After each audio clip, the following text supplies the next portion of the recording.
Hello everyone, Standard 6 Subject English Unit 3 in future Activity 3A I will become. વિદ્યાર્થી મિત્રો unit 3 ની આ main પ્રવૃત્તિ છે.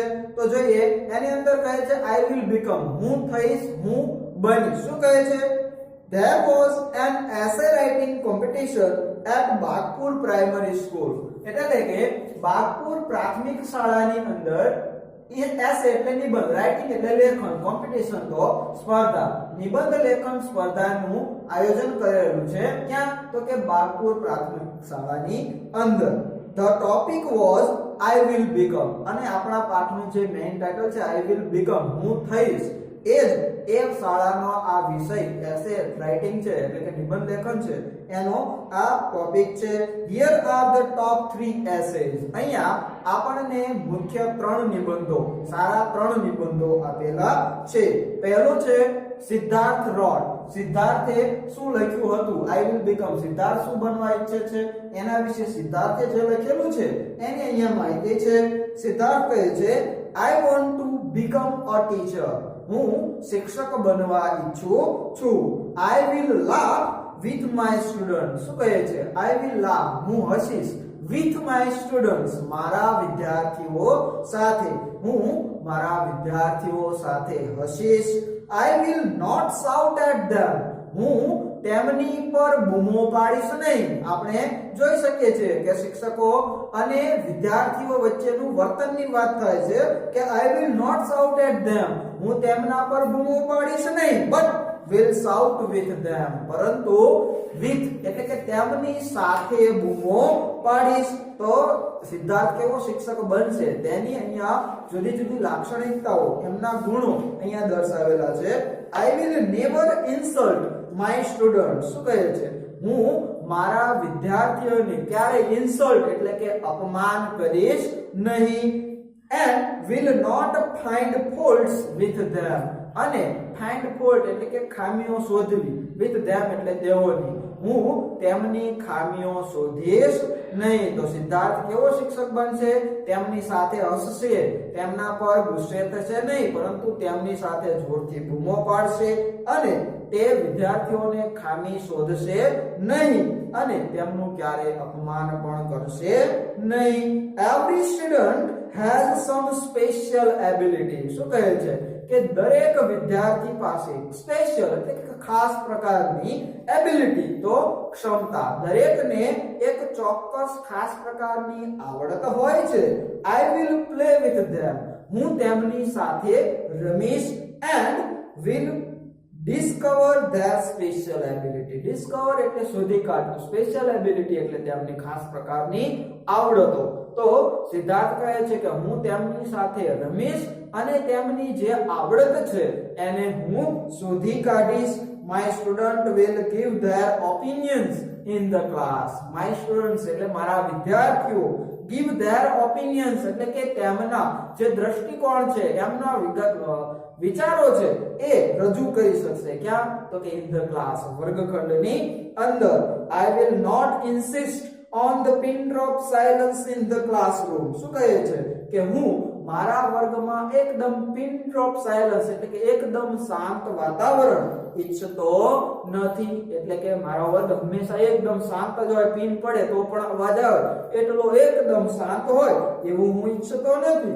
There will be cheerful voices in my class. શું કહે છે કે there will be, ત્યાં હશે એટલે કે સિદ્ધાર્થ ભવિષ્યની વાત કરે છે, તો તે વર્ગખંડમાં હશે. cheerful એટલે કે આનંદી, voices તો અવાજો, in my class મારા વર્ગખંડમાં, મારા વર્ગખંડમાંથી આનંદી અવાજો આવતા હશે. I dislike lectures.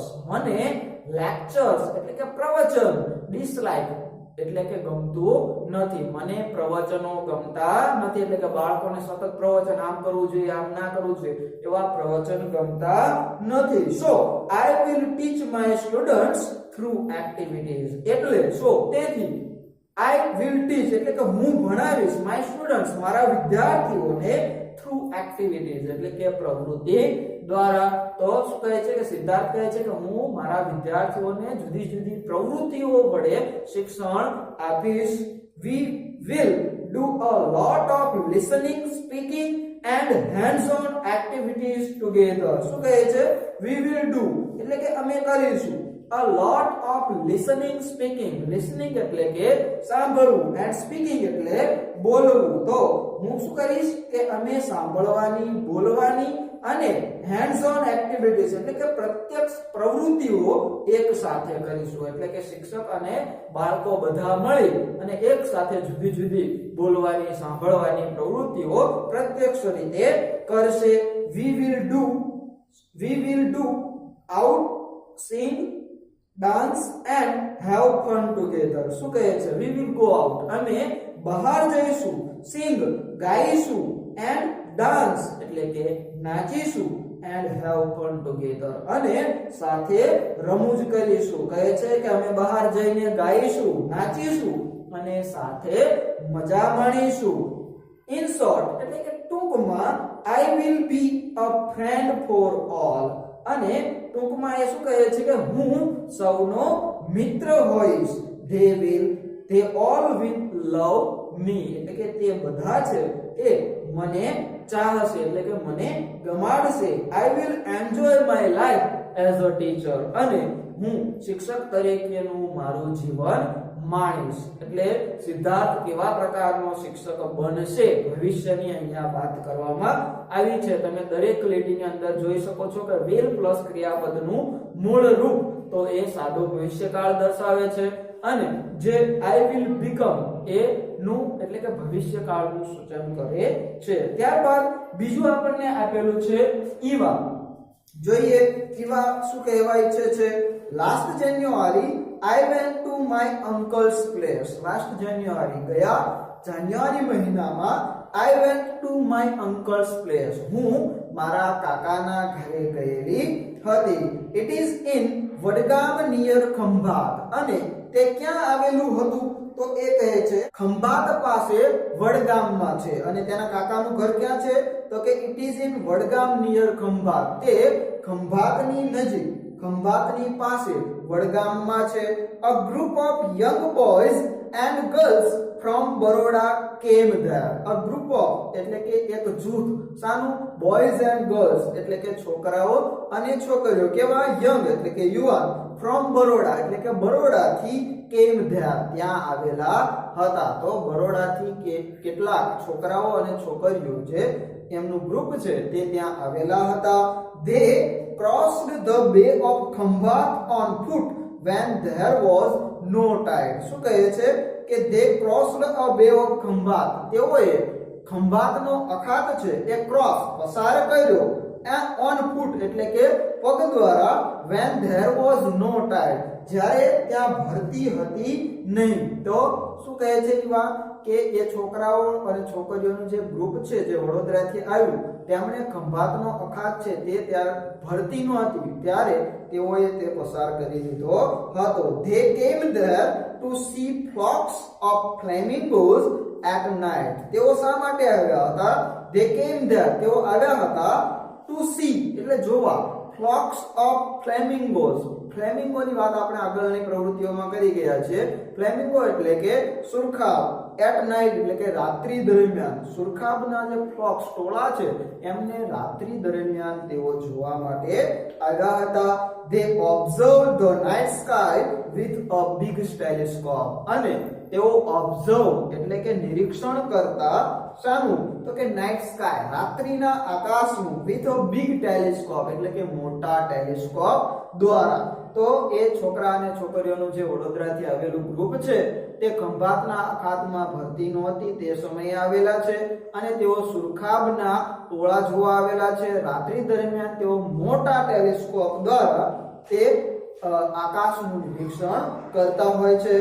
Dhavalbhai was the organizer of the trip. અને ધવલભાઈ છે એ આ ટ્રીપ એટલે કે આ શહેર છે એના ઓર્ગેનાઇઝર એટલે કે વ્યવસ્થાપક છે. I talked with him અને હું તેમની સાથે વાત કરી રહી હતી. I learned a lot of interesting things about nature. અને મને એમની સાથે વાત કરતા કરતા lot of એટલે કે પુષ્કળ ઘણી બધી interesting things એટલે કે રસપ્રદ વાતો અબાઉટ નેચર એટલે કે કુદરત વિશે જાણવા મળી. I will also become a trekking organiser, અને ઈવા પણ ટ્રેકિંગ ઓર્ગેનાઇઝર બનવા ઈચ્છતી હતી. I will study birds, butterflies, insects, animals, soil and trees. તો શું કહે છે કે હું સ્ટડી એટલે કે અભ્યાસ કરીશ શેનો? બર્ડ્સ પક્ષીઓ, બટરફ્લાઇઝ તો પતંગિયાઓ, ઇન્સેક્ટ્સ જંતુઓ, એનિમલ્સ પ્રાણીઓ, એન્ડ સોઇલ સોઇલ એટલે કે માટી, એન્ડ ટ્રીઝ એટલે વૃક્ષો. તો કહે છે કે હું પક્ષીઓ, પતંગિયાઓ, જંતુઓ, પ્રાણીઓ, માટી અને વૃક્ષોનો અભ્યાસ કરીશ. They all are lovely parts of our world.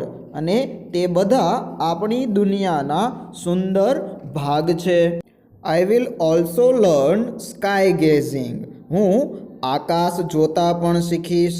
I will talk to my friends and we will make a group. પહેલા તો એ શું કહે છે કે હું મારા મિત્રો સાથે વાત કરીશ અને અમે એક જૂથ બનાવીશું. At first, સૌપ્રથમ we will find out the beautiful places in Gujarat only. પહેલા તો અમે ગુજરાતમાં જ સુંદર સ્થળો શોધી કાઢીશું. Dhavalbhai told me. ધવલભાઈએ મને કહ્યું. Once you come in contact with nature, you will love it more. શું કહે છે કે તમે એકવાર નેચર એટલે કે નિસર્ગ કુદરતના સંપર્કમાં આવો પછી તમને તે વધુ ગમશે. તો બાળ મિત્રો આપણે પણ જાણીએ છીએ કે જેમ જેમ આપણે કુદરતની નજીક આવતા જઈએ તેમ તેમ આપણને એ કુદરત છે, નિસર્ગ છે, એ વધારે ને વધારે ગમવા લાગે છે. He also said. તેમણે કહ્યું this is a very good work, you can earn good money. શું કહે છે? આ ખૂબ સરસ કામ છે, તમે ખૂબ પૈસા રળી શકો છો. It is a service two young generation. આ તો યુવાન પેઢીની સેવા છે. I will make your life thrilling. આ કામ તમારું જીવન રોમાંચક બનાવી દેશે. થ્રિલિંગ રોમાંચક. તો શું કહે છે કે આ કાર્ય છે એ ખૂબ જ સારું છે અને તમે એના દ્વારા ખૂબ પૈસા રળી શકો છો. આ તો યુવાન પેઢીની એક પ્રકારની સેવા છે. Second paragraph. The name of my organisation will be together with nature. શું કહે છે કે એવા કહે છે કે મારી સંસ્થાનું નામ ટુગેધર વિથ નેચર એટલે કે નિસર્ગની સાથે હશે. બાળમિત્રો આ ખાસ યાદ રાખવું. આ પ્રશ્ન આપણને એક માર્કમાં પૂછાય છે કે ઈવાની સંસ્થાનું નામ શું હશે? તો together with nature. We my friends and I will organize trips to different parts of Gujarat like Ratan Mahal, Jambughoda, Dwarka. શું કહે છે કે અમે, હું અને મારા મિત્રો મળી અને રતન મહેલ, જાંબુ ઘોડા અને દ્વારકા જેવા ગુજરાતના વિવિધ ભાગોમાં સહેલનું આયોજન કરીશું. I hope all of you will join us and will enjoy your life. મને આશા છે કે તમે સૌ અમારી સાથે જોડાશો અને જીવન માણશો. તો આ હતી આપણે ઈવાની ઈચ્છા કે ઈવા છે એ ભવિષ્યમાં શું બનશે? આઈ વિલ બીકમ. તો આ ઈવાનો નિબંધ હતો. ત્યારબાદ નીતિન વિશે સમજીએ. નીતિન રોટ. નીતિને લખ્યું આઈ લવ નેચર. મને પ્રકૃતિ કુદરત ગમે છે. I like pollution free life. મને પ્રદૂષણ મુક્ત જીવન ગમે છે. So I will become a farmer. તેથી હું એક ખેડૂત થઈશ. તો નીતિન શું બનવા ઈચ્છે છે? અ ફાર્મર, ખેડૂત બનવા ઈચ્છે છે. I will have time table free life. અને એ કહે છે કે આઈ વિલ હેવ, મારી પાસે હશે ટાઈમ ટેબલ ફ્રી લાઈફ એટલે કે સમયપત્રક મુક્ત જીવન. તો મારે સમયપત્રક મુક્ત જીવન હશે. I will enjoy all the seasons. અને હું બધી જ ઋતુઓ માણી શકીશ. તો આપણે જાણીએ છીએ કે ખેડૂત ખેતી કરતો હોય તો એને કોઈ સમયપત્રક ટાઈમ ટેબલની જરૂર હોય નહીં. તે ગમે ત્યારે પોતાના ખેતરે જઈ અને કાર્ય કરી શકે. તો એ કહે છે કે મારે સમયપત્રક મુક્ત જીવન હશે અને હું બધી જ ઋતુઓ માણી શકીશ. My family will have healthy food, fresh air and healthy drink. શું કહે છે? માય ફેમિલી વિલ હેવ, મારા કુટુંબ પાસે હશે શું? તો કે હેલ્ધી ફૂડ, આરોગ્યવર્ધક ખોરાક, ફ્રેશ એર, શુદ્ધ હવા, એન્ડ હેલ્ધી ડ્રિંક, અને ચોખ્ખું આરોગ્યવર્ધક પાણી. તો મારા કુટુંબને આરોગ્યવર્ધક ખોરાક, શુદ્ધ હવા અને ચોખ્ખું પાણી મળશે. We will keep a shade of cows, buffaloes and goats. શું કહે છે કે અમે ગાય, ભેંસ અને બકરીઓ માટે અશેડ એટલે કે ગમાણ રાખીશું. I will give us milk. It will give us milk and organic fertilizer. તેઓ અમને દૂધ અને રસાયણ મુક્ત ખાતર આપશે. તો આપણે જાણીએ છીએ કે ગાય, ભેંસ અને બકરી છે એમાંથી રસાયણ મુક્ત ખાતર આપણને મળે. તો તેઓ અમને દૂધ અને રસાયણ મુક્ત ખાતર આપશે. I will grow organic crops, vegetables and fruits. અને તે શું કરશે? તે ઓર્ગેનિક પાક એટલે કે રસાયણ મુક્ત શુદ્ધ પાક, શાકભાજી અને ફ્રૂટ્સ ફળો ઉગાડશે. તો પોતાના ખેતરમાં એ કુદરતી પાકો તૈયાર કરશે. This will make people healthy, અને એ પાક વડે લોકોને તંદુરસ્ત બનાવશે. Farming is a very good profession. શું કહે છે કે ફાર્મિંગ ખેતી છે એ ખૂબ જ સારો વ્યવસાય છે. A farmer can enjoy family life and healthy life and can give healthy life to other. શું કહે છે કે ખેતી ખૂબ જ સારો વ્યવસાય છે અને એક ખેડૂત છે એ કૌટુંબિક જીવન અને સ્વસ્થ જીવન માણી શકે છે અને બીજાને પણ સ્વસ્થ જીવન આપી શકે છે. તો વિદ્યાર્થી મિત્રો, એક્ટિવિટી 3 ની અંદર આઈ વિલ બીકમ ટાઇટલની અંદર આપણને 3 નિબંધ સિદ્ધાર્થ, ઈવા અને નીતિન વિશે આપેલા છે. જેમાં સિદ્ધાર્થ છે એ ટીચર શિક્ષક બનવા ઈચ્છે છે. ઈવા છે એ ટ્રેકિંગ ઓર્ગેનાઇઝર એટલે કે ટ્રેકિંગની વ્યવસ્થાપક, અને નીતિન અ ફાર્મર એક ખેડૂત બનવા ઈચ્છે છે. ત્યારબાદ activity B, sentences are mixed up here. Identify sentences for Siddharth, Eva and Nitin. Write them below. એટલે કે અહીંયા કેટલાક વાક્યો ભેગા થઈ ગયેલા છે. એ વાક્યોને અલગ પાડી સિદ્ધાર્થ, ઈવા અને નીતિનની સામે લખો. તો બાળમિત્રો, અહીંયા ખાલી જગ્યા આપેલી છે તેમાં તમે આ પાઠના આધારે તેમાં વ્યવસ્થિત લખી શકશો. ત્યારબાદની બધી એક્ટિવિટી આપણે આગળના એપિસોડમાં સમજીશું. Thank you.